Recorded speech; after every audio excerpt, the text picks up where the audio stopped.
মুন্না, সেই মুন্না এখন কি করবেন সেটাই দেখার বিষয়।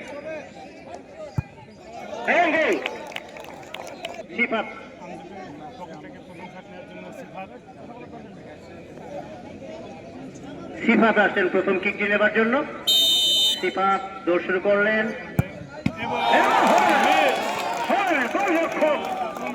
রেখেই এক পা দুপা করে পিছিয়ে গোলরক্ষক মুন্না প্রস্তুত বিপ্লবকে আটকাবার জন্য। দৌড় শুরু করলেন এবং আবারও পিছিয়ে আসছেন জাব্বার। জাব্বার পিছিয়ে আসছেন, ঘুরে দাঁড়ালেন। রেফারির বাঁশি আস্তে আস্তে হাঁটা শুরু করেছেন এবং গোল। কিক নেবার জন্য বলের কাছে গেলেন এবং বলটি তার নিজের মতো করে রাখছেন। রেফারি রয়েছেন সেখানে সোহেল, খানিকটা দূরে দাঁড়িয়ে রয়েছে মিন্টু, গোলবারের পিছনে লাইনে দাঁড়িয়ে রয়েছেন আলমগীর হোসেন লালটু।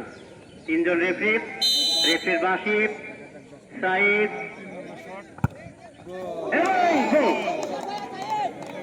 শিমুল আসছেন তৃতীয় কিকটি নেবার জন্য।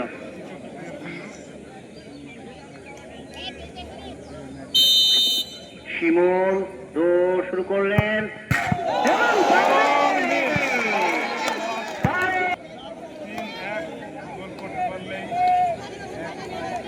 তারিক দৌড় শুরু করলেন,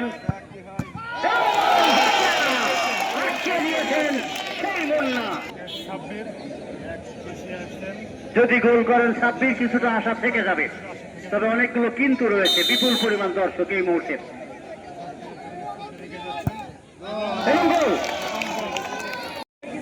শেষ কিকটি নেবার জন্য মুন্না কি পারবেন? অনেকগুলো গোল তিনি আটকেছেন, নিশ্চিত গোল হতে দেননি।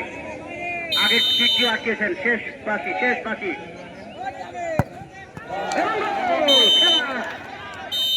শেষ হয়ে গেল। অর্থাৎ 4-5টা রাত অষ্টম দল হিসাবে কোয়ার্টার ফাইনাল নিশ্চিত করল।